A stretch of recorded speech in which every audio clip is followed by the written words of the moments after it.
ದೇಶ ಹೆಮ್ಮೆ ಪಡುವಂಥ, ದೇಶದ ಆತ್ಮವಿಶ್ವಾಸ ಡಬಲ್ ಮಾಡುವಂಥ ಬೆಳವಣಿಗೆ ಆಗಿದೆ. ರಾಹುಲ್ ಗಾಂಧಿಯವರು ಇದರ ಸುನಾಮಿಯಲ್ಲಿ ಈಗ ಕೊಚ್ಚಿಕೊಂಡು ಹೋದ್ರ, ಮುಗಿಬಿದ್ದ, ಆರ್ಥಿಕವಾಗಿ ದಿವಾಳಿ, ಸುನಾಮಿ, ಇನ್ನು 1 ವರ್ಷದಲ್ಲಿ ಸರ್ಕಾರ ಪತನ ಅಂತೆಲ್ಲ ಹೇಳಿದಂಥ ರಾಹುಲ್ ಗಾಂಧಿ ಅವರಿಗಿದು ಸಿಡಿಲಾಘಾತ. ಏನು ಹಾಗಾದರೆ ಇಡೀ ದೇಶ ನೋಡಲೇಬೇಕಾದಂತಹ ಸುದ್ದಿ ಇದು. ನೋಡ್ತಾ ಹೋಗೋಣ ಡೀಟೇಲ್ಸ್ನ. ದಾಖಲೆ ಬರೆದಿದೆ ಭಾರತ, ಇತಿಹಾಸದಲ್ಲೇ ಅತ್ಯಂತ ದೊಡ್ಡ ಹೆಜ್ಜೆಯನ್ನು ಇರಿಸಿದೆ ಭಾರತ.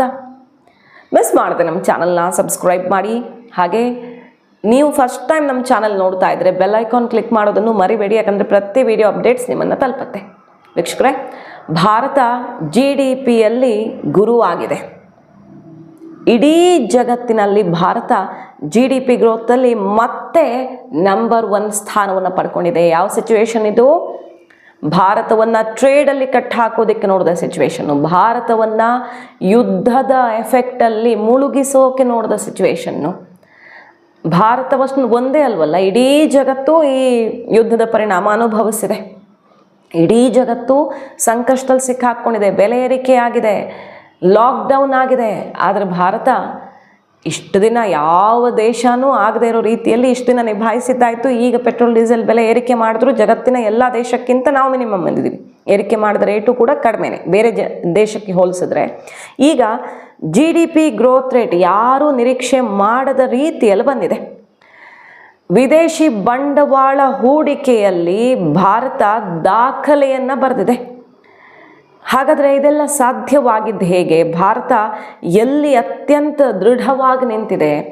ಜಾಗತಿಕ ಸವಾಲಿನ ಮಧ್ಯೆ ದೇಶದ GDP 7.7%ಗೆ ಜಿಗಿತ ಕಂಡಿರೋದು ಮಾತ್ರ ಫಾಸ್ಟೆಸ್ಟ್ ಗ್ರೋಯಿಂಗ್ ಎಕಾನಮಿ ಆಗಿ ಇಡೀ ಜಗತ್ತಲ್ಲಿ GDP ಗ್ರೋತಲ್ಲಿ ಮತ್ತೆ ನಂಬರ್ 1 ಆಗಿ ನಿಂತಿರೋದು ಮಾತ್ರ ಸಣ್ಣ ವಿಷಯ ಅಲ್ಲ.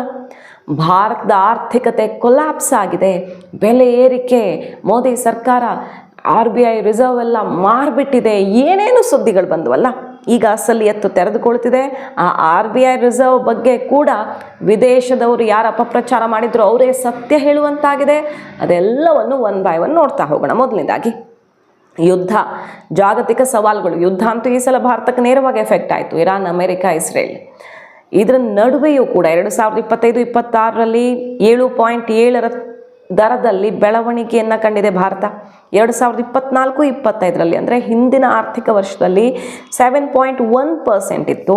ಆದರೆ ಈ ಸಲ ಅದಕ್ಕಿಂತನೂ ಜಾಸ್ತಿ, ಕಳೆದ ಬಾರಿಯೂ ಉತ್ತಮ ಸಾಧನೆ ಇತ್ತು, ಅದಕ್ಕಿಂತನೂ ಜಾಸ್ತಿ 7.7%. ಅಂದರೆ ಈ ಹೊತ್ತಲ್ಲಿ ಏರಿಕೆ ಆಗೋದೇ ಇದೆಯಲ್ಲ, ಇರೋದನ್ನು ಉಳಿಸ್ಕೊಳ್ಳೋದೇ ಕಷ್ಟ. ಏರಿಕೆ ಆಗೋದಿದೆಯಲ್ಲ, ಅದು ಸಣ್ಣ ವಿಷಯ ಅಲ್ಲ, ಮತ್ತು ಸುಮ್ಮನೆ ಆಗೋದು ಅಲ್ಲ.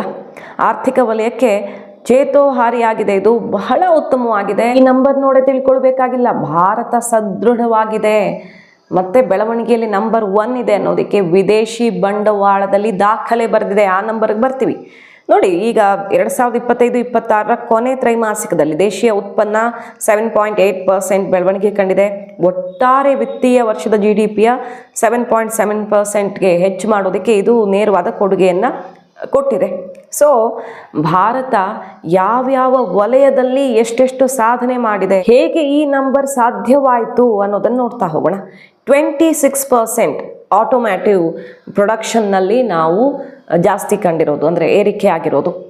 ಮತ್ತು 8.7% GST ರೆವಿನ್ಯೂ ಗ್ರೋತ್, ಮ್ಯಾಸಿವ್ 19.7, ಇದು ಬಹಳ ದೊಡ್ಡ ನಂಬರು. ಡಿಜಿಟಲ್ ಟ್ರಾನ್ಸಾಕ್ಷನ್ ವಾಲ್ಯೂಮ್ಸು, ಅದು ಯಾವ ರೀತಿ ಡೊಮೆಸ್ಟಿಕ್ ಮಾರ್ಕೆಟ್ನ ಬಲ ಇದೆ ಅನ್ನೋದನ್ನು ತೋರಿಸ್ತಾ ಇರೋದು. ಸೊ ಎಕನಾಮಿಕ್ ಸುನಾಮಿ ಕೊಚ್ಕೊಂಡು ಹೋಗ್ತಿದೆ ಭಾರತ ಆರ್ಥಿಕತೆ ಅಂತೆಲ್ಲ ಹೇಳಿದಂಥ ರಾಹುಲ್ ಗಾಂಧಿ ಅವ್ರಿಗೆ ಈಗ ಈ ನಂಬರು ಇದನ್ನೆಲ್ಲ ಕೊಚ್ಕೊಂಡು ಹೋಗ್ತಾ ಇದೆ ನೋಡಿ ಅಂತ BJP ಕೂಡ ಮುಗಿಬೀಳ್ತಾ ಇದೆ. ಮತ್ತು ರಿಟೇಲ್ ಇನ್ಫ್ಲೇಷನ್ ಎಷ್ಟಕ್ಕಿದೆ? 3.5%ಗೆ ನಿಲ್ಲಿಸಲಾಗಿದೆ. ಅಷ್ಟರ ಮಟ್ಟಿಗೆ ಮ್ಯಾನೇಜ್ ಆಗಿದೆ ಭಾರತದಲ್ಲಿ ಇನ್ಫ್ಲೇಷನ್ ಅನ್ನೋದು ಕೂಡ ತುಂಬಾ ಮುಖ್ಯ.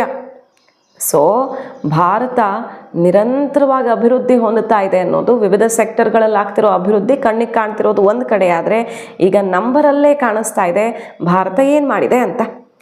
Forex reserves $700+ billion, UPI transaction 18+ billion per month ಆಗಿರೋದು, ಕ್ಯಾಪಿಟಲ್ ಎಕ್ಸ್ಪೆಂಡಿಚರು ರೆಕಾರ್ಡ್ ಆಗಿದೆ, ಸಿಕ್ಕಾಪಟ್ಟೆ ದೊಡ್ಡ ಇನ್ವೆಸ್ಟ್ಮೆಂಟ್ ಪುಷ್ ಆಗಿದೆ.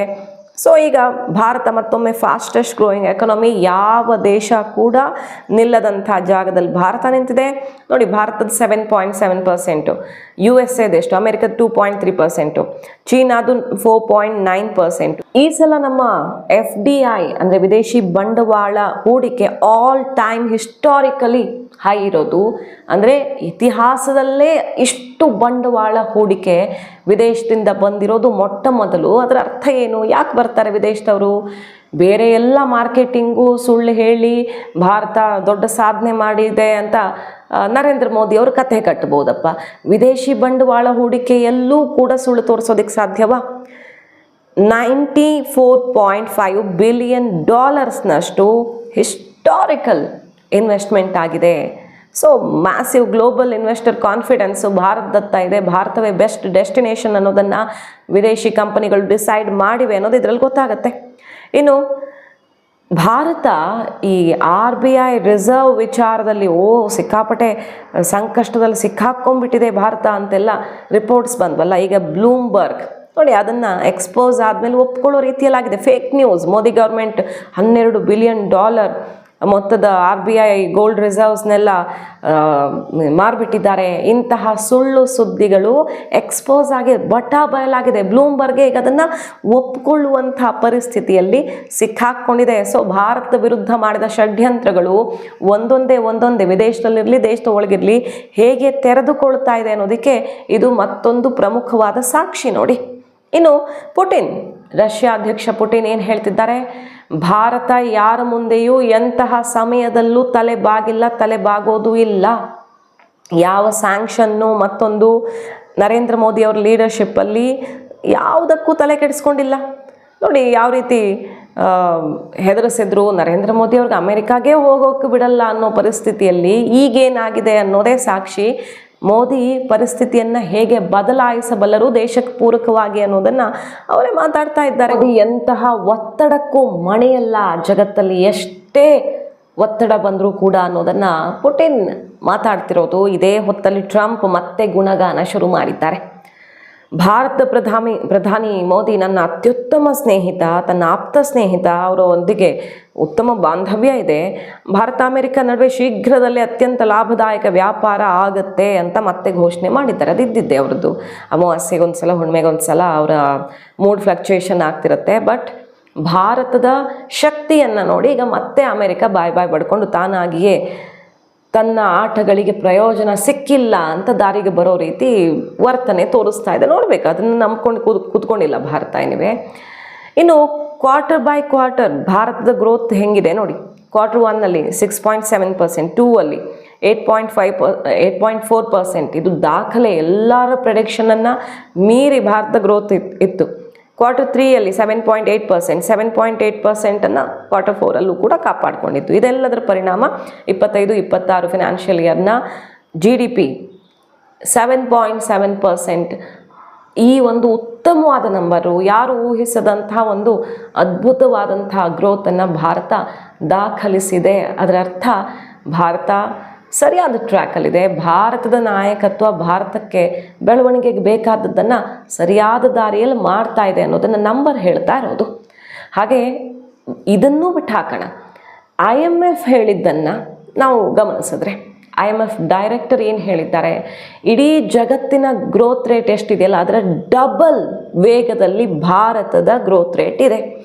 IMF ಹತ್ರ ಅಂತೂ ಯಾರೂ ಹೀಗೆಲ್ಲ ನರೇಂದ್ರ ಮೋದಿ ಅವರನ್ನು ಹೊಗಳಿ ಅಂತ ಹೊಗಳಿಸೋಕ್ಕಾಗತ್ತೆ. ಅಮೆರಿಕದ ಕೈಗೊಂಬೆ ಆಗಿರುವಂಥ IMF ಜಗತ್ತಿನ ಗ್ರೋತ್ ಒಂದಾದರೆ ಅದರ ಡಬಲ್ ತೂಕ ಭಾರತದ್ದು ಅಂತ ಹೇಳುತ್ತೆ ಅಂದರೆ ಸುಮ್ಮನೆ ಈ ವಿಚಾರ ಬರೋದೇ ಇಲ್ಲ ಬಿಡಿ. ಹಾಗಾಗಿ ಭಾರತದ ಆರ್ಥಿಕ ಪರಿಸ್ಥಿತಿಯ ಬಗ್ಗೆ ಕಟ್ಟು ಕಥೆಯನ್ನು ಕಟ್ತಿರೋರಿಗೆ ಭಾರತ ಕೊಲ್ಯಾಪ್ಸ್ ಆಗಬೇಕು, ಭಾರತದ ಆರ್ಥಿಕ ಪರಿಸ್ಥಿತಿ ಕೊಲ್ಯಾಪ್ಸ್ ಆದ್ರೇ ತಮಗೆ ಅವಕಾಶ ಅಂತ ಅಂದುಕೊಳ್ತಿರೋರಿಗೆ ನರೇಂದ್ರ ಮೋದಿ ನಾಯಕತ್ವವನ್ನು ಹೆಂಗಾದರೂ ಮಾಡಿ ಬದಲಾಯಿಸಬೇಕು ಅಂತ ಪ್ರಯತ್ನಿಸ್ತಿರುವಂಥ ವಿದೇಶಿ ಟೂಲ್ ಕಿಟ್ಗಳಿಗೆ ಇದು ಬಹಳ ದೊಡ್ಡ ಆಘಾತ. ನಮಗೆ ಯಾಕೆ ಖುಷಿ ಇದೆ ಈ ಒಂದು ಸುದ್ದಿ? ಹಾಗಾದರೆ ಭಾರತೀಯರಿಗೆ ಭಾರತದಲ್ಲಿ ಗ್ರೋತ್ ರೇಟ್ ಚೆನ್ನಾಗಿದ್ರೆ ಭಾರತೀಯರಿಗೆ ಭಾರತ ಅತ್ಯಂತ ಸ್ಟೇಬಲ್ ಆಗಿದೆ, ಯಾರೂ ನಮ್ಮನ್ನು ಟಚ್ ಮಾಡೋಕ್ಕಾಗಿಲ್ಲ ಇಷ್ಟು ಗಂಭೀರ ಪರಿಸ್ಥಿತಿಯಲ್ಲೂ ಕೂಡ ಅಂದರೆ ಖುಷಿ ಆಗಲ್ವಾ? ಇದು ಮೋದಿ ಅಥವಾ BJP ಸರ್ಕಾರ ಅನ್ನೋ ಕಾರಣ ಖುಷಿ ಪಡಬೇಕಾಗಿರೋ ಸುದ್ದಿಯೋ ಅಥವಾ ನಾವು ಭಾರತೀಯರು ಅನ್ನೋ ಕಾರಣ ಖುಷಿ ಪಡಬೇಕಾಗಿರೋ ಸುದ್ದಿಯೋ?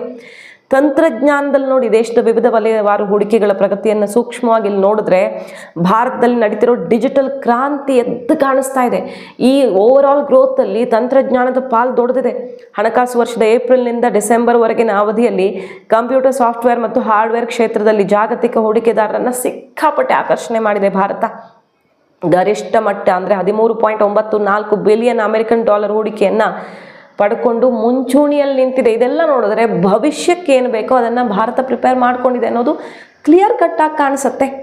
ಹಾಗಾಗಿ ಭಾರತೀಯರಿಗೆ ಕಾಕ್ರೋಚ್ ತೋರಿಸಿ, ಇಲಿ ತೋರಿಸಿ, ಹಲ್ಲಿ ತೋರಿಸಿ, ಸುನಾಮಿ ಕಥೆ ಹೇಳುವ ಮೂಲಕ ಭಾರತ ತಪ್ಪು ದಾರಿ ಹಿಡಿದಿದೆ ಅಂತ ಹೇಳ್ತಿದ್ದವ್ರಿಗೆ ಈಗ ಆಘಾತ ಎದುರಾಗಿದೆ. ಮಾಹಿತಿ ಇಷ್ಟ ಆಗಿದ್ರೆ ಮಿಸ್ ಮಾಡದೆ ನಮ್ಮ ಚಾನಲ್ನ ಸಬ್ಸ್ಕ್ರೈಬ್ ಮಾಡಿ, ನಿಮ್ಮ ಅಭಿಪ್ರಾಯ ಕಮೆಂಟ್ ಮಾಡಿ ತಿಳಿಸಿ. Thank you.